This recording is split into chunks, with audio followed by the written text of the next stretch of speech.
love sprouts because they are something that virtually anyone can grow. They're really great for you, and you don't even need a garden space in order to grow them. So do you know what type of sprouts these are? Well, we're going to find out in just a short bit here, and I'm also going to discuss what makes these types of sprouts in particular so special. Today, let's jump right into the 3 health benefits of sprouts. Welcome to True Freedom Permaculture, where we discuss natural living and how to have a green thumb even if you weren't born with one. So did you guess what type of sprouts these are? These are broccoli sprouts, and it would take 50 cups of regular broccoli in order to equal the same nutritional benefit as just 1 cup of these broccoli sprouts, which is really incredible if you think about it.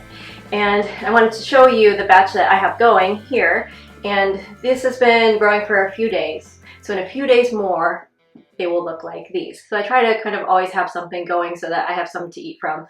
But for those of you, I'm going to set this down. For those of you who have ever had raw broccoli before, you know that it kind of has a strong flavor, and I understand why not everyone likes it.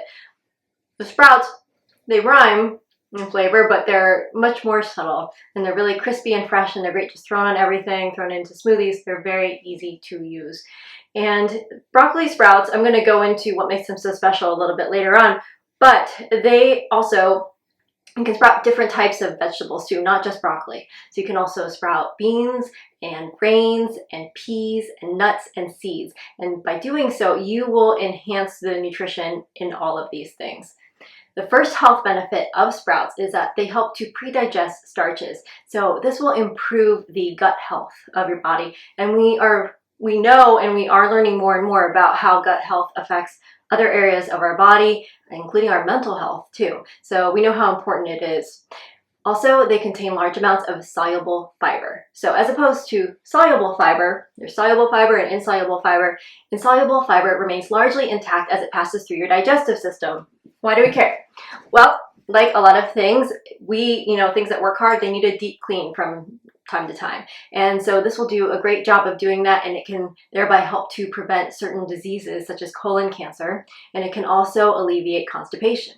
Second health benefit of sprouts is their specific ability to release beneficial compounds. And these are good things that are normally found in the plant. So for example, vitamins A, B1, B2, B3, vitamin C, essential fatty acids, and minerals such as calcium and potassium. And this happens because you are getting rid of something called phytic acid by sprouting, and also some enzyme inhibitors. And these basically unlock these things and make them more digestible so your body can absorb them. It's also said that sprouts have an increased level of protein. So you increase the protein levels by, I think I read, up to 30%. The third health benefit of sprouts, and in my opinion, the most powerful, is a phytonutrient called sulforaphane, which you might have heard before.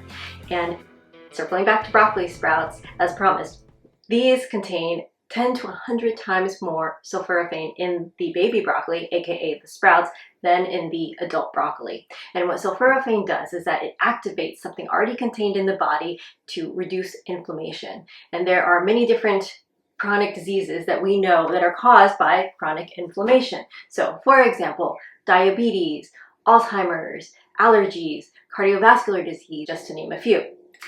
It is also said that Chinese doctors were onto this way back, like 5,000 plus years ago, and they used it medicinally to treat a variety of diseases.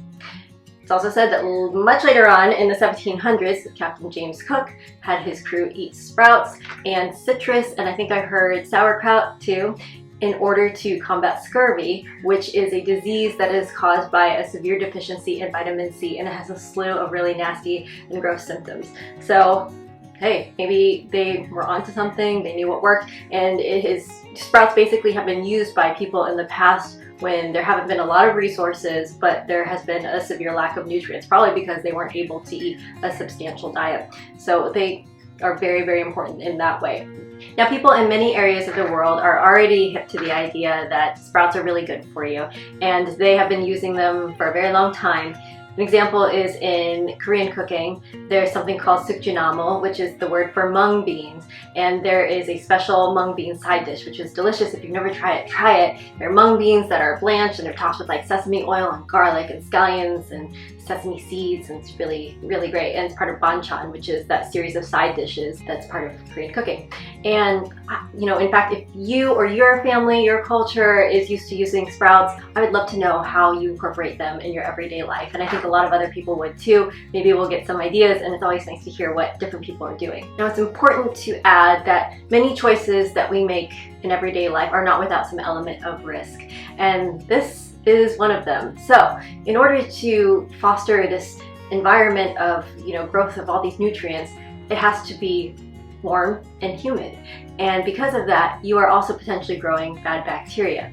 So if you are someone who has a compromised or sensitive immune system, for example, if you are pregnant, if you are very young, so small children, if you are elderly, you may want to consider whether or not it is worth the risk for you. So that's just a choice that you have to make for yourself. And I will say there are things that you can do to mitigate this risk.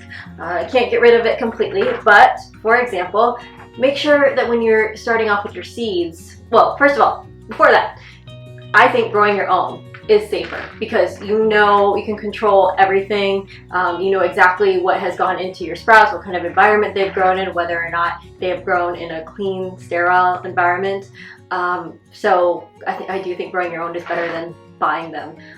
Also, when you start with your seeds, make sure that you get seeds specifically for sprouting. The reason for this is that they should have been tested for things like E. coli and Salmonella. And these are the diseases that you hear about when you've heard of people getting sick from sprouts, and it kind of freaks you out to try them. It has largely been from these. And so yeah, definitely make sure that you get the sprouting seeds. Make sure that you are following all the steps, like rinsing them frequently, obviously growing them within like a clean container or clean jar. But these are things that can help to make sure that your sprouts are as safe as possible.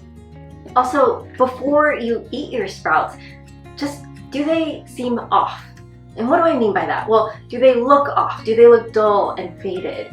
Do they smell off? They shouldn't smell bad. They should smell fresh. So if they smell bad, that's a good indicator that you have some bad bacteria growing in there.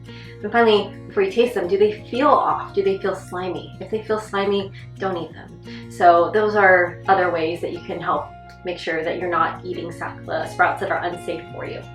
Now that you know more about the health benefits of sprouts, you can decide whether or not you'd like to incorporate them into your diet. That is all I have for today. Thank you for watching, and I will see you all again soon.